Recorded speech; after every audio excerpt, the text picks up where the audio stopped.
Well, hey there. Today we're talking about a zero incident rate. Do you believe it's possible? I do. And I have some tips I'm going to share with you to get you there. Let's get to it. This is Safety Bri, your number one safety geek. Why do we have the behaviors that we do? Superheroes in the workplace, right? All of those things that go into making you an effective safety manager. I love what we do. Motivation, learning, teaching, training, teamwork. I geek out over that just as much as I do safety. Hello, and welcome to the Safety Geek. My name is Bri, your number one safety geek. How are you guys doing today? I hope you are having an amazing summer. It is just absolutely incredible what's going on with the virus, and then you have like the summer ruined and everything. So I hope that you're managing okay. So what I wanted to talk about today was a zero incident rate.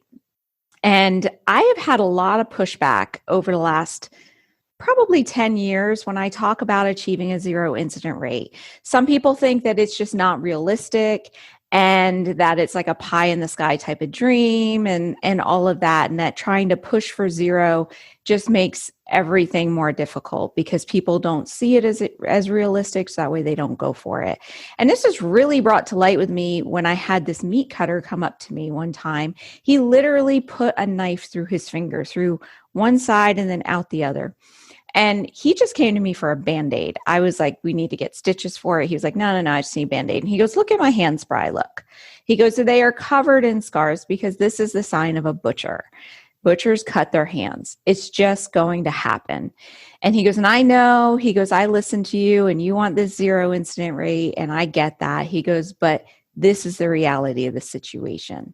So this always brings up to mind whenever somebody says to me that a zero incident rate is not possible, because even in his case, it was just a first aid. We put a Band-Aid on it and he went back to work. I think he might have taken a vacation day, but it was only because of his own choice. And he said, just let it heal. He was just one of those old time butchers. It was amazing. But anyway, when I think about it, right? So when we look at our kids and when we look at like life in general, minor injuries and accidents are kind of part of the learning process. So like if you cut your finger doing something, then you know next time to be more careful doing it. So maybe a zero incident rate isn't necessarily realistic. So when you're going for it, I want you to kind of really examine what you're talking about, the words you use, and how you're going for it. So that's what this conversation is about. Because I myself am not incident free. I'm probably one of the most accident prone safety people that you know. I mean, I literally cut my finger last week and didn't even know how. I looked down and my hand was covered in blood and I had a minor little paper cut. So obviously, like minor injuries like that, they're going to happen even to the safest people. So when we say a zero incident rate, are we saying like no bumps and bruises, no cut fingers, no scrapes, no sore backs? I don't think so. So first, what you need to do is define what a zero incident rate is to you.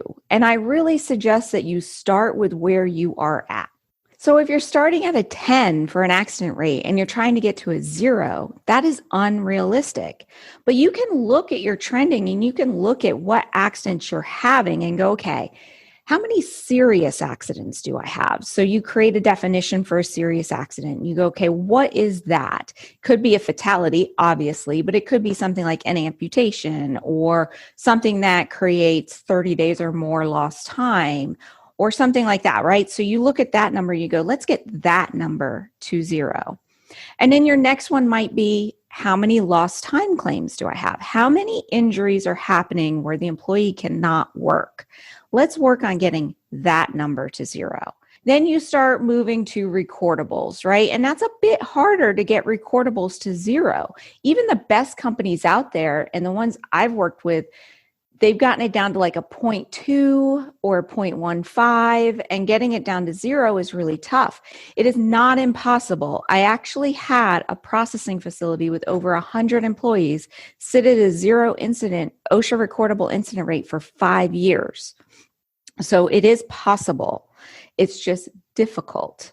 So when you get to the point that you want to have your recordable rate to zero, break down what is causing your recordables.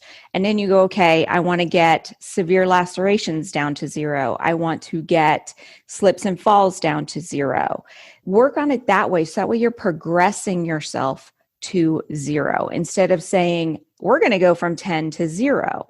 And this is the problem I see in a lot of facilities is they end up promoting this zero incident rate.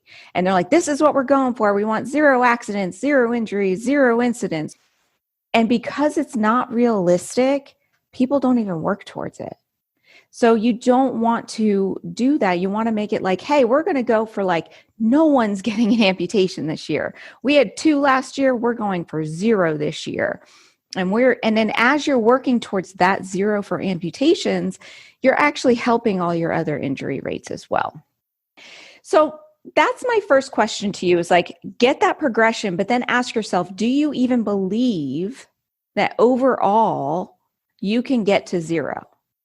Like my old time meat cutter, he didn't believe it was possible. So he didn't even try.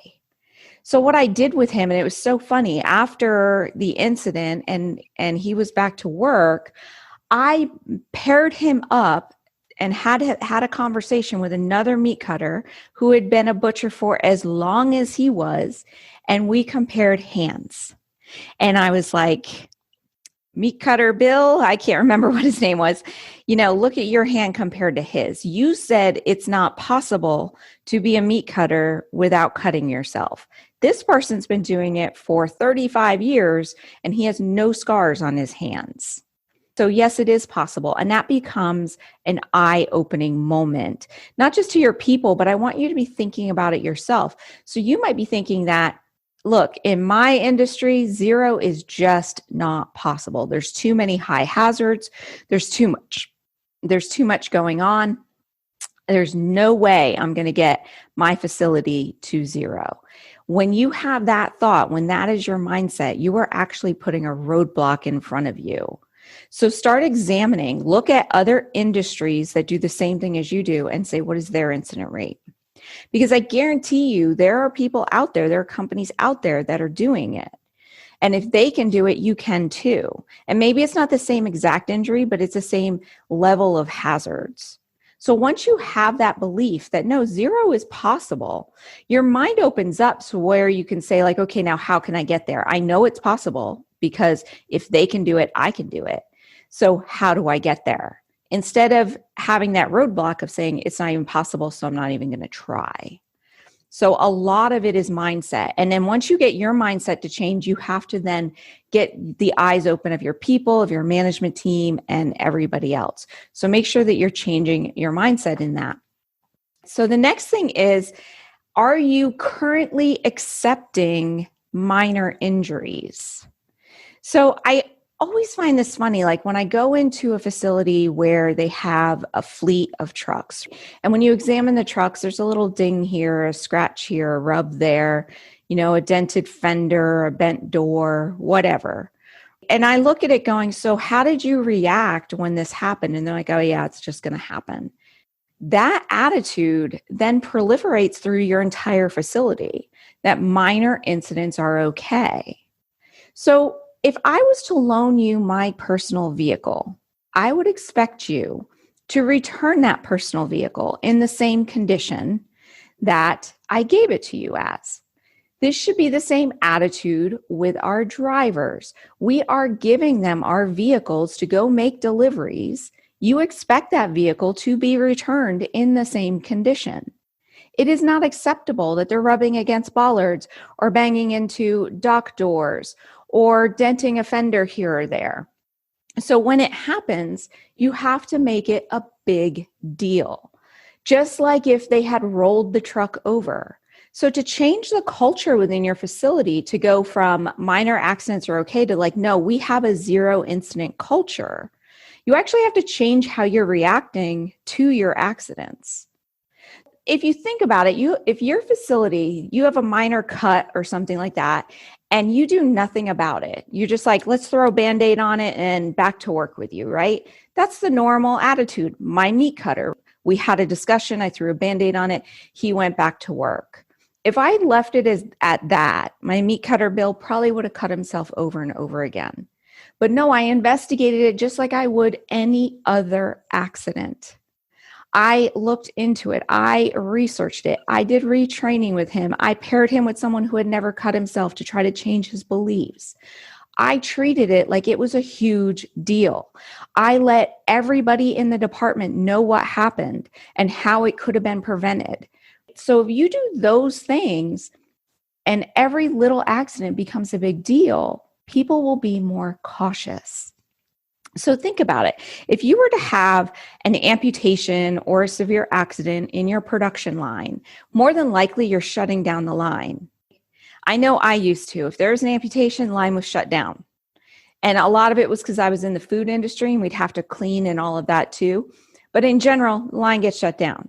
And it's understandable. We just had a serious accident. But what if you did that for everything? What if somebody cut their finger and you shut the line down to figure out why it happened? And then verify that everybody on the line is wearing the proper gloves and that all of the equipment is guarded or protected, or that all the knives are properly sharpened, or whatever it happens to be that you find that caused the accident. Then every little incident, it makes everybody think, oh, I better be careful because I'm going to end up shutting the line down. It makes them take safety more seriously. It makes them become more cautious. So sometimes your reaction to that accident is what's causing your accidents because you're not reacting right to them. That's going to be how you can start to change that culture and shift your culture to have that belief of a zero incident mindset. And you're not going to drill down into their throat that, hey, we're going for zero and this cut is going to ruin our zero accident rate. No, you don't even promote that that's what you're going for. Because the minute you start promoting that, hey, we want zero accidents, zero incidents, zero injuries. I've seen that on so many shirts. It's crazy. The minute you start promoting that, not only will they not believe it and it not be effective, but if you start to get close to zero, they're going to stop reporting injuries. They're going to stop telling you about what's going on. They're going to hide stuff. And that's why having like those scoreboards and all of that are detrimental to your program, because you need everybody reporting everything so that way you can fix the problems and stop them from happening again. So I had this employee one time who had a legitimate injury. I can't remember what it was, but it was like a legitimate back injury or a hernia or something like that. And at the time we were sitting at 250 days without a recordable injury.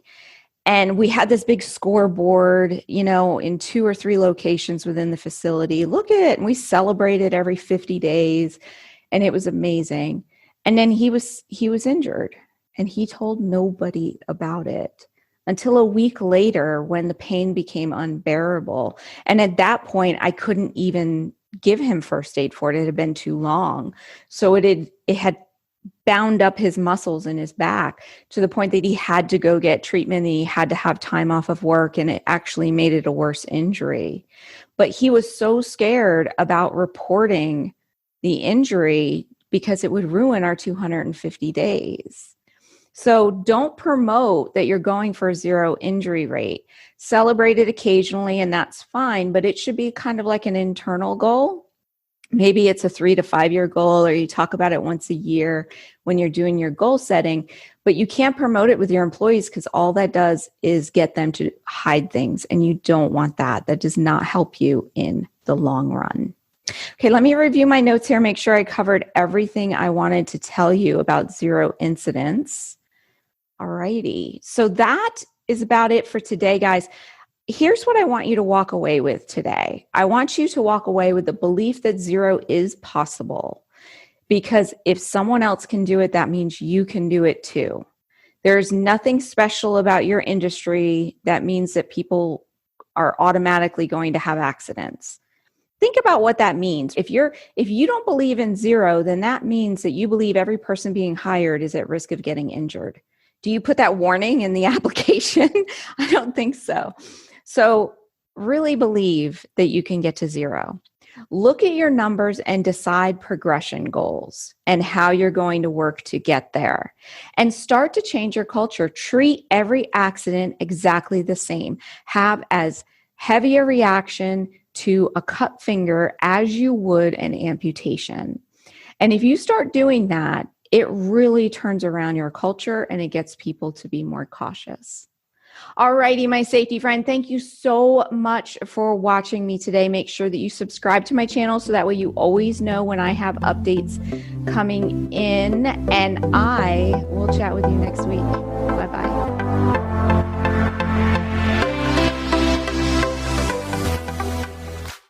Hey there. What did you think about this week's episode? I would love to know. Hop on over to thesafetygeek.com and leave a comment and rating on this week's show notes. And while you're there, click on that little share button to tell your friends about it. Thanks, and I'll chat with you next week.